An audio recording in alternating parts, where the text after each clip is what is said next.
दोस्तों, आपका स्वागत है हमारे चैनल री हिंदी मोटिवेशन पर।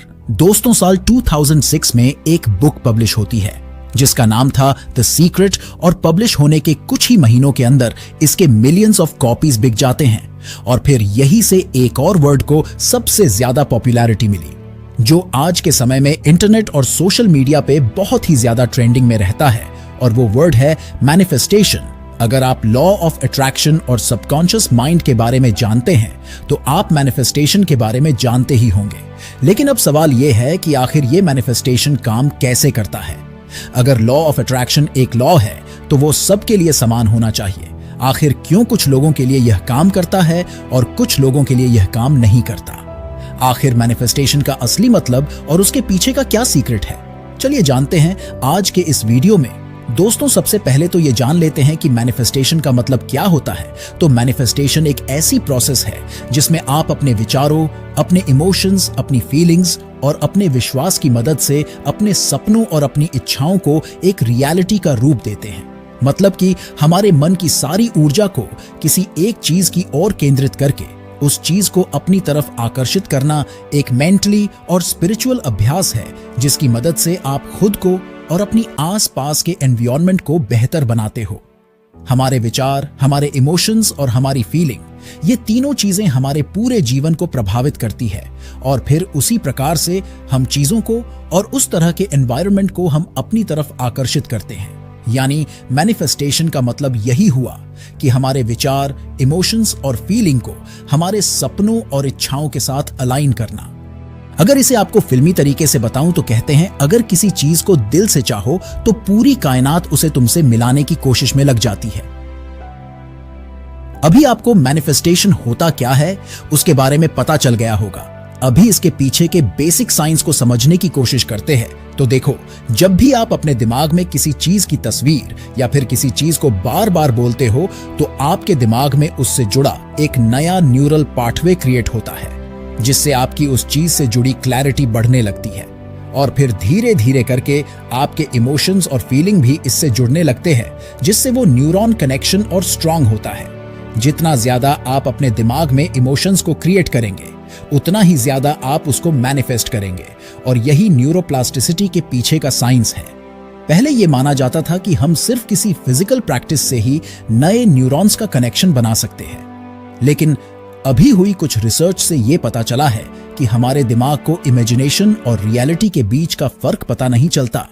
आप किसी भी चीज को बार बार विजुअलाइज करके अपने ब्रेन के अंदर एक नया न्यूरल पाथवे क्रिएट कर सकते हैं, लेकिन इसका मतलब यह भी नहीं कि आप सिर्फ विजुअलाइज करके बाइक चलाना सीख सकते हो।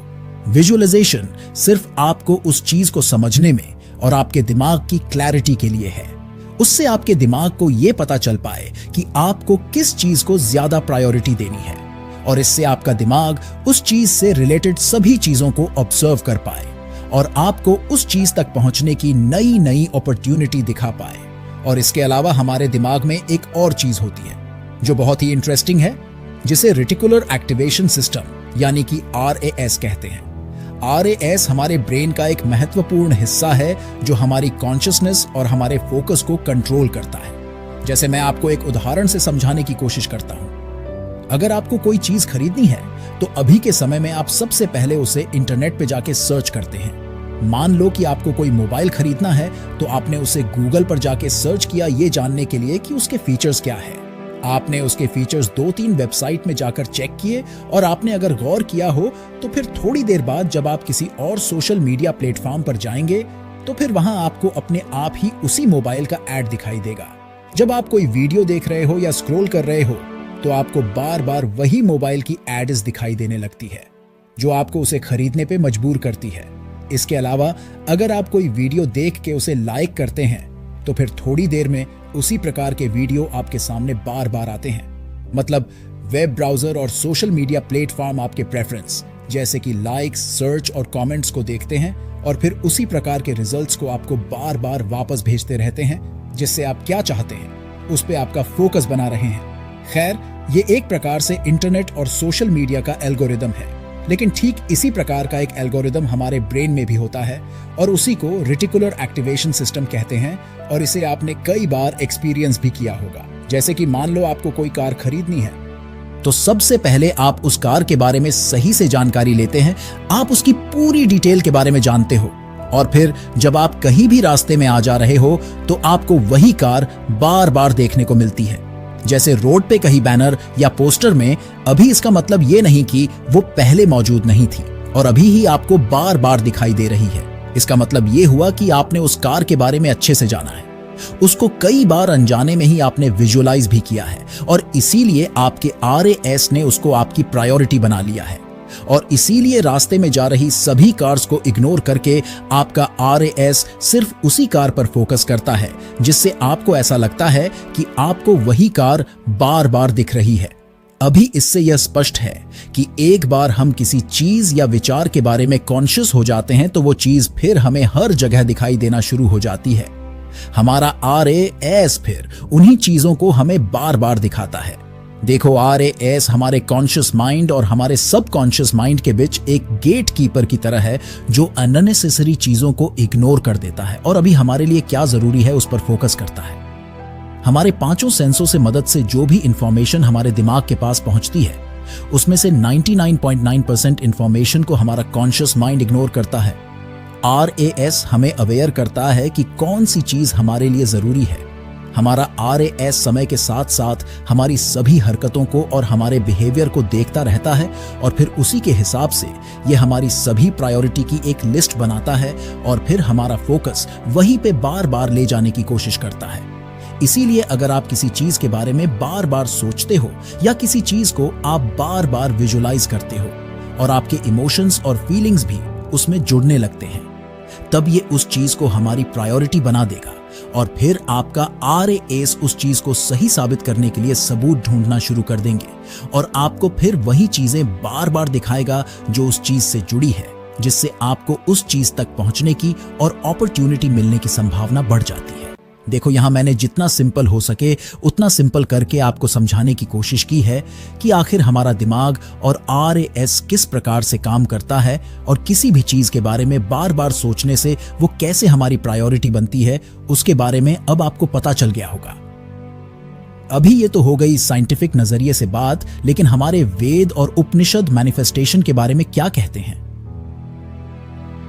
हाँ, मैनिफेस्टेशन तो एक मॉडर्न शब्द है जिसे हम अभी इस्तेमाल कर रहे हैं, लेकिन इसके बारे में आपको हमारे वेदों में भी देखने को मिलता है। भले ही उनका समझाने का तरीका थोड़ा अलग हो, लेकिन अंत में उनका समझाने का अर्थ तो यही है। आप वही है जो आपकी गहरी इच्छाएं हैं। जैसी आपकी इच्छा है वैसी आपकी वासना है, जैसी आपकी वासना है वैसा आपका कर्म है, और जैसा आपका कर्म है वैसा आपका भाग्य है। ये बात ब्रह्मदारण्य को उपनिषद में लिखी हुई है, और अगर आप इसको ध्यान से समझने की कोशिश करोगे तो ये बात हमें सीधे सीधे लॉ ऑफ अट्रैक्शन और मैनिफेस्टेशन की ओर इशारा कर रही है। देखो, जब से हमने इस दुनिया में जन्म लिया है तब से हम ही हमारी दुनिया के क्रिएटर हैं। हमारा इस दुनिया में जन्म तो सिर्फ एक इफेक्ट है, लेकिन हमारी इच्छाएं इस दुनिया में रहने का कारण है। जन्म के तुरंत बाद ही हम अंदर अनगिनत इच्छाएं पैदा होने लगती है और इन्हीं इच्छाओं की वजह से इंसान खुद का जो ट्रू नेचर है उसे भूल जाता है। इंसान का ट्रू नेचर है परमानंद, लेकिन वो इन इच्छाओं के पीछे भागने में इस परम आनंद को ही खो बैठता है। इसीलिए सबसे पहले आपका जो ट्रू नेचर है उसे जानने की कोशिश करो, मतलब कि आप खुद कौन हो और आपके अंदर का जो डीप डिजायर यानी कि आपकी गहरी प्रेरक इच्छा क्या है उसे जानने की कोशिश करो, क्योंकि गहरी प्रेरक इच्छा से ही आपके अंदर एक वासना पैदा होती है और वासना आपके अंदर का एक मैनिफेस्टेड बीज है और ये बीज एक सही एनवायरनमेंट का इंतजार करता है और जैसे ही उसे अपने अनुकूल एनवायरनमेंट मिलता है तो वो अपनी जड़ पकड़ लेता है और फिर धीरे धीरे वो बढ़ने लगता है, मतलब वो मैनिफेस्ट होना शुरू हो जाता है। इसीलिए अपने डीप डिजायर को यानी कि आपकी गहरी प्रेरक इच्छा क्या है उसे जानने की कोशिश करें, क्योंकि वो इच्छा ही आपका इनर नेचर यानी कि आपका ट्रू नेचर है। अगर आप अपने ट्रू नेचर के खिलाफ कुछ मांगेंगे तो वो चीज कभी भी आपके पास नहीं आएगी, क्योंकि वो आपके इनर नेचर के खिलाफ है और इसीलिए कई लोगों के साथ ये मैनिफेस्टेशन वर्क नहीं करता। मान लो कि आप एक इंट्रोवर्ट टाइप पर्सन है और आपको अकेले में रहकर काम करना पसंद है, लेकिन अगर आप फिर एक मोटिवेशनल स्पीकर या आप फिर एक नेता बनने का सोचते हैं क्योंकि आपको लगता है कि वहां आपको ज्यादा पॉपुलैरिटी मिलेगी, तो वो चीज आप कभी भी हासिल नहीं कर पाएंगे क्योंकि आपका इंट्रोवर्ट नेचर स्पॉटलाइट में रहना नहीं है। आपका इंट्रोवर्ट नेचर है अकेले में रहकर काम करना, और इसी मिसअलाइनमेंट के कारण आप कुछ करते भी हो तो वहां आप हमेशा स्ट्रेसफुल और खुद को बेचैन ही पाएंगे। लेकिन वही आप एक लेखक, साइंटिस्ट या फिर एक रिसर्चर बनने की इच्छा रखते हो जहां आप इंडिपेंडेंटली अपने एकांत में काम कर सके, जहां आप अपनी पूरी क्षमता के साथ काम कर सके, तो वहां आपके सक्सेसफुल होने के चांसेस बहुत ही ज्यादा बढ़ जाते हैं क्योंकि वहां आपका इंट्रोवर्ट नेचर आपकी इच्छा के साथ अलाइन हो जाता है और वहां आपको एक संतुष्टि और आनंद का एहसास भी होता है। अगर आप अपने इंट्रोवर्ट नेचर के विरुद्ध जाके कुछ मांगेंगे या उसे पाने की इच्छा रखेंगे तो शायद वो चीज आप कभी भी हासिल नहीं कर पाएंगे। लेकिन अब सवाल यह है कि हम पता कैसे करें कि हमारा इंट्रोवर्ट नेचर क्या है और क्या हम अपने इंट्रोवर्ट नेचर को अपनी इच्छाओं के अकॉर्डिंग बदल सकते हैं? तो इसका जवाब है हाँ, लेकिन जब तक हो आप अपने इंट्रोवर्ट नेचर के अकॉर्डिंग ही किसी चीज को मैनिफेस्ट करने की कोशिश करें। अगर आप अपनी इच्छाओं के अकॉर्डिंग अपने इंट्रोवर्ट नेचर को बदलने जाएंगे तो उसमें आपको ज्यादा टाइम लग सकता है। आई होप कि मैं क्या समझाना चाहता हूं वो आप समझ रहे होंगे, लेकिन इसे समझना बहुत ही जरूरी है क्योंकि यही मैनिफेस्टेशन का एक मूल है। हमारा इंट्रोवर्ट नेचर हमारे जेनेटिक्स, हमारे आसपास के एनवायरनमेंट और हमारे एक्सपीरियंस के अकॉर्डिंग ही बनता है। और अगर आपको अपना इंट्रोवर्ट नेचर जानना है तो आपको सेल्फ अवेयरनेस पे काम करना पड़ेगा। आपको खुद से ही सवाल पूछ के उसके खुद ही जवाब ढूंढने होंगे। आपको चीजों को ऑब्जर्व करना होगा और जितना हो सके उतना मेडिटेशन की प्रैक्टिस करनी पड़ेगी। दोस्तों, आपको समझ में आ गया होगा कि कुछ लोगों के लिए यह काम क्यों नहीं करता।